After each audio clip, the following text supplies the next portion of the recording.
Salutare prieteni și bine v-am regăsit pe canalul meu de YouTube VV Feeder Fishing. De această dată nu mă aflu la o partidă de pescuit, de această dată vreau doar să vă prezint adevărul meu.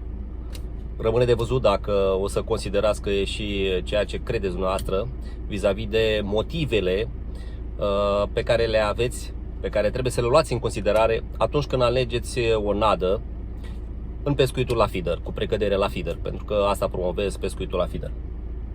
În ultima vreme am văzut foarte multe reclame pe grupurile de pescuit, foarte multe reclame, din punctul meu de vedere, agresive și false.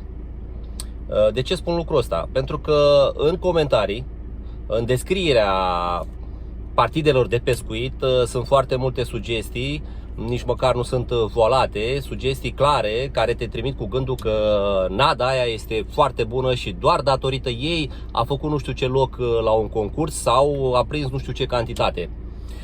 Am văzut chiar și comentarii de genul mulțumită nadei X, nu o să dau nume, o să încerc să mă abțin de a da nume vis-a-vis de nade, că nu e corect.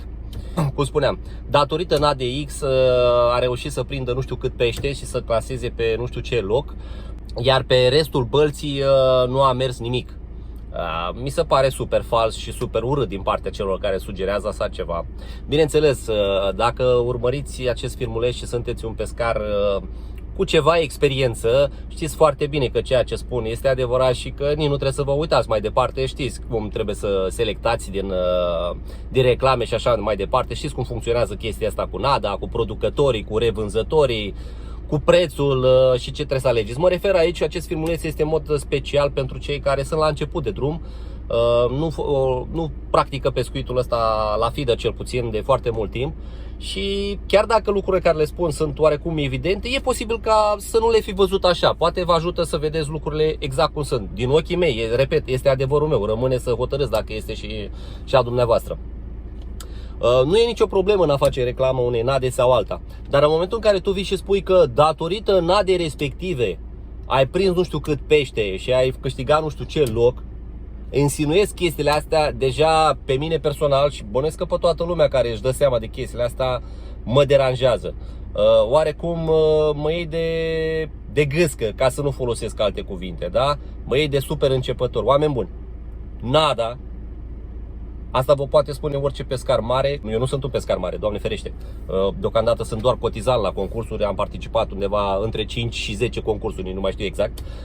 N-am făcut niciun podium până la ora actuală, dar nu e din cauza nadei. Recunosc, din cauza piticilor, achiziționez când e vorba de concursuri nadă scumpă. Nadă 20, 30, 35 de lei kilogramul, 800 de grame, 900 de grame. Asta e doar datorită piticului după creier. Dar nu neapărat că nada aia m-ar ajuta în obținerea rezultatelor. Mă ajută doar un pic să capăt mai multă încredere. Știu că am luat o nadă scumpă, o nadă care automat omectată corespunzător, sitată corespunzător, are o mecanică bună, că până la urmă aici este tot secretul.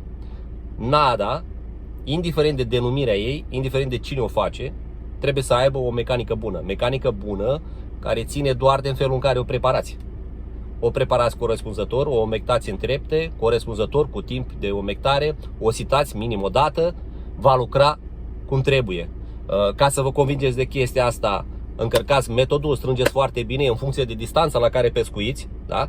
Totul trebuie să țineți cont și de factorul ăsta, de cât e de rece, cât e de caldă apa și așa mai departe. Sunt mai mulți factori, dar în fine, ați încărcat foarte bine metodul, ați lansat acolo unde vreți să pescuiți, numărați până la 10, așa fac eu cel puțin. Fiecare face cum îl taie capul. Numărați până la 10, scoateți metodul. Dacă mai este nadă pe el, atunci este foarte bine. Dacă metodul este curat, înseamnă că trebuie să mai lucrați cumva la nada aia, să mai stea un pic pe metod. O nadă corectă ar trebui să stea un pic pe metod, măcar un 30 de secunde, ceva de genul ăsta, din momentul în care a ajuns pe substrat. Dacă a scos metodul curat după 10 secunde, e clar că nada aia s-a spălat de la contactul cu apa. Dacă mai este și adâncă apa acolo, dați doar cu păpănica și atât. Nu vă ajută cu absolut nimic. Eu așa fac de fiecare dată. Până acum, repet, sunt doar cotizat la concursuri, dar nu pun asta pe seama nadei. Oricum ar fi, din punctul meu de vedere, o nadă corectă, adică nada asta care se omectează corespunzător, colează corespunzător, are o mecanică bună, te ajută doar maxim 10, 20%, cred că e mult spus, e foarte mult spus 20% ca și succes al unei partide. E foarte mult spus. Cine pescuiește de ceva timp știe foarte bine că nu bat câmpii. Nu am niciun interes să denigrez o nadă anume sau să promovez o altă nadă. Nu fac field tester, o tâmpenie și asta cu field testerul. Cum poți să numești tu field tester pe cineva care promovează o nadă care e deja pe piață? Eu asta nu înțeleg. Ea e pe piață, o vinzi, o dai clienților. Ăia sunt cobaii tăi, nu? Dacă o testezi în continuare și tu o ai și pe raft. Ce tâmpenie mai e și asta cu field testerul? Nu, un field tester e ăla care se duce cu o nadă în pungă, niște ingrediente atunci, o probează, nu știu, 10, 20, 30, 50 de partide, ajunge la concluzia că e bună. Ce înseamnă bun, v-am spus mai înainte, o țiplează și o scoate pe piață. Din momentul ăla nu mai se numește field tester. Face doar reclamă la nada respectivă. Pe ce bază o face, nu știu, să bucur la o pungă, două de nadă, e plătit, să fie sănătos, foarte bine. Ideea e ca să nu vină să-mi prezinte mie că nada aia a făcut minuni. Nu e adevărat, fraților. Minuni face o sondare corectă și o localizare corectă. Aia înseamnă 70% din punctul meu de vedere a unei partide de pescuit. Dacă ai pește în fața ta și l-ai găsit, deja poți să dai cu aproape orice nadă, care, repet, lucrează corect. Nu neapărat scumpă, ieftină, să lucreze corect. După care urmează montura, urmează mărimea acului, adică montura e categorică, include și acul, include și forfacul, grosime și așa mai departe, lungime. Astea sunt principalele. Dar nu vii tu să spui că nada aia te-a ajutat să faci minuni. Și acum să revenim la ideea principală, că nu are rost să o lungesc prea mult, că dacă o lungesc prea mult, cu siguranță vă veți pierde interesul și nu o să urmăriți. Și apropo, pentru cei care o să spuneți, bă, tu zici asta că ți-e ciudă că nu te-a contactat nimeni ca să faci chestia asta. Acum ceva timp, 7-8 luni de zile, m-a contactat un băiat, îl și salut pe calea asta, salut Silviu. Să-i fac într-adevăr teste la nada care o avea. Dar ce însemna teste? Era o nadă, mi-a adus omul 3 tipuri de nadă la pungă, nadă pe care el o făcea, dar o făcea în ce sens? Amesteca ingredientele, ajunse la o compoziție, cum a ajuns, nu știu, că nu i-am cerut foarte multe detalii, nici el nu mi le-a dat. Ingredientele oricum le cumpăra, nu vă gândiți că le făcea el în bucătărie, a făcut acolo, a tocat nu știu ce și uite, ia de aici nadă făcută de mine. Nu, ingredientele oricum le cumpăra. Ideea este că am fost mulțumit de felul în care lucra ca mecanică, chiar am și prins pește cu ea, dar i-am spus că ceea ce vrea să facă el, și anume să scoată pe piață nada respectivă la plus 20 de lei punga de 1 kg, el nefiind cunoscut, eu nici atâta nu aveam cum să-i promovez încât să-i fac reclamă la nada respectivă, ținând cont de numărul de abonați pe care puteți și voi să vedeți că l-am pe canal și ținând cont de cele câteva mii de vizualizări pe care le am pe câteva filmulețe. În mod clar nu ar fi avut succes.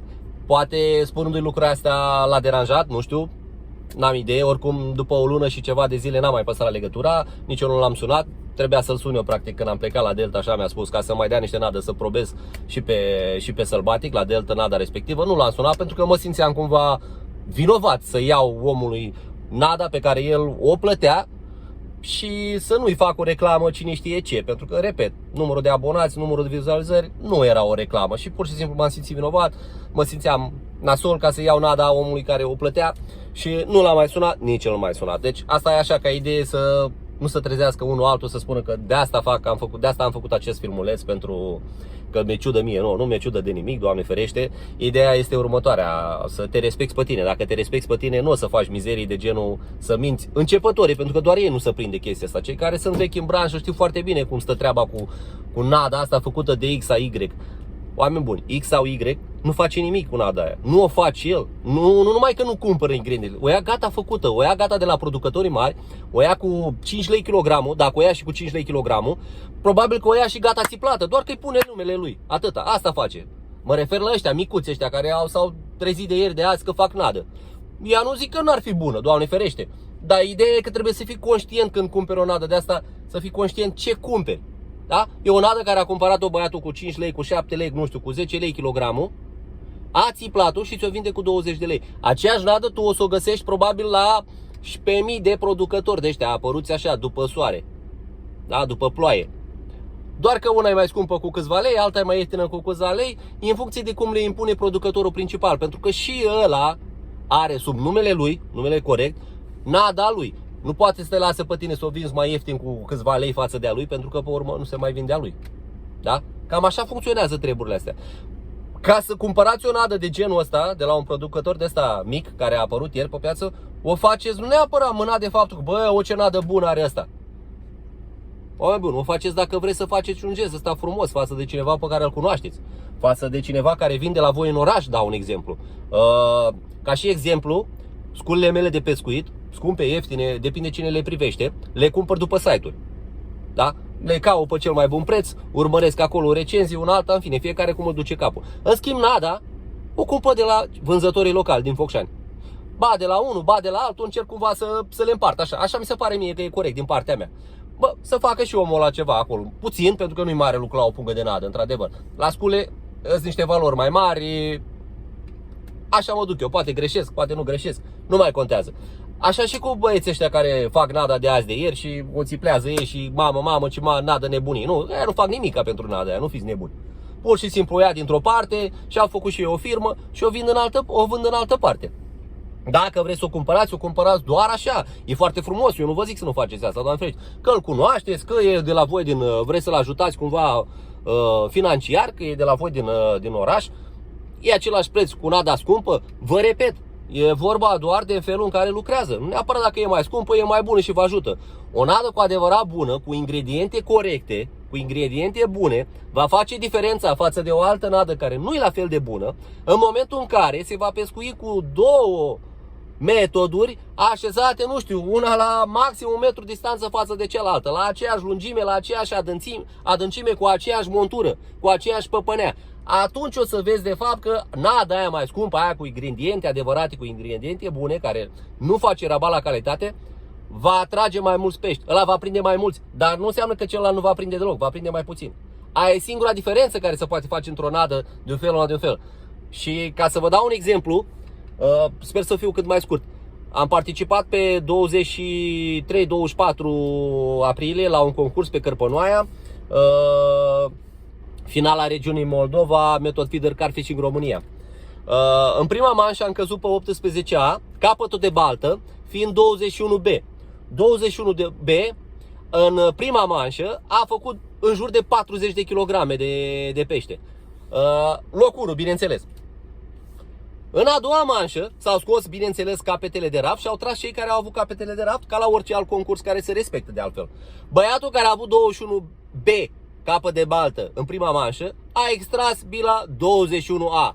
Adică nu ultimul loc, penultimul loc pe care, cu o zi înainte, cel care a stat lângă el a prins în jur de 15 kg. N-a prins 40 cum a prins el, dar oricum a prins ceva. Oameni buni, la o zi diferență, cu aceeași nadă, cu aceeași montură, cu aceleași bețe, același om, nu a prins nimic. Nu a prins nimic, a fost ultimul pe sector. Adică acum ce vrei să spun, dacă avea nu știu ce nadă nebunie, aia a tras, de aia a făcut 40 de kilograme. Totul înseamnă locul, totul înseamnă localizarea. A doua zi n-a mai bătut vântul către capătul de raft. A doua zi peștii n-au mai mâncat, a fost altă presiune și așa mai departe. Repet, nada înseamnă 10%. Trebuie să te asiguri că lucrează corespunzător, că o mectezi corespunzător și vei face aceleași rezultate cu una de, nu știu dacă mai există nadă de 12-13 lei kilogramul, la fel ca și una de 30-35 de lei kilogramul. Despre asta e secretul. Că ai tu pitic cum și eu am, recunosc, acum eu vă spun vouă, dar eu același lucru fac. Când mă duc la concursul, cumpăr nadă scumpă. La fel, nu o să-i dau numele, că nu are rost să dau, că nu fac reclamă. Dar să vii tu să spui că nada aia a prins și datorită ei, asta înseamnă cumva obraz, subțire față de cei care poate nu au experiență, poate nu stau să calculeze toate istoriile astea. Și încă o chestie foarte importantă care, din punctul meu de vedere, pentru cei care sunt pe la început și urmăresc un pic, ca să vadă dacă vorbesc eu prostii sau nu.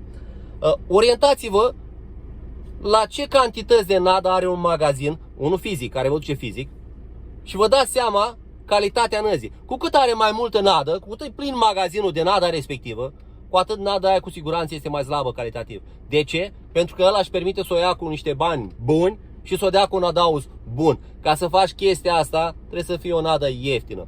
O nadă de genul ăsta, care apare cu 25 de lei kilogramul, dau un exemplu că habar n-am cât este, da? În sezon 25 de lei. Și tu mi-o dai după aia de Black Friday sau după Black Friday, undeva până în decembrie-ianuarie, mi-o dai la 12, la 13 lei, mai jos de 50%. Unde tu cu siguranță mai adaugi 40-50% după ce mi-ai dat odată 50%, că altfel n-ai vinde-o. Nu vă îmbătați cu apă rece, nu sunt producători să vând în gaură, niciodată nu există așa ceva. Da? Deci tu mi-o dai la 50% și mai ai și tu adaugi acolo. Vă dați seama de ingrediente, de calitatea ingredientelor respective. Când vezi o nadă corectă, da, asta o puteți urmări foarte simplu pe site-uri. Vezi că la Black Friday ți-o dă cu 20%, cu 15% mai ieftină. Bă, fraților, ei pe lângă aia 15%, ei mai au acolo și 30, 40, 50%, nu mai contează. Dar nu-și bate joc de om, în sensul că bagă niște ingrediente de 2 bani și își cere banii pe care îi cer năzile consacrate, de ani de zile, sau nu neapărat de ani de zile, năzile care își țin prețul, dar nu și țin prețul că vor ei să-i ia bani mulți. Atâta costă ingredientele, vă repet, băiatul care mi-a dat nada mea că nu are cum să o scoată sub 20 de lei kilogramul cu ingredientele alea. Era la început de drum, nu știa, nu avea de gând să umble la nadă, la calitate și așa mai departe. Mai departe nu știu ce s-a întâmplat, e aproape un an de când n-am mai vorbit cu el. Atâta costă un kilogram de nadă cu ingrediente corecte. Dacă tu vii și mi-o vinzi cu 30 de lei sau 25 de lei și după aia la câteva luni de zile mă dai cu 10 lei kilogramul ăla. Bă, bune, vei să zici că ești tu băiat bun. Ești tu băiat bun și ai tu grijă de pescari. Niciodată așa ceva. Da, sper să nu fiți ofuscați cei care cumva simțit că bat la voi, dar asta e realitatea. Asta e realitatea. Atât am avut de zis. La revedere!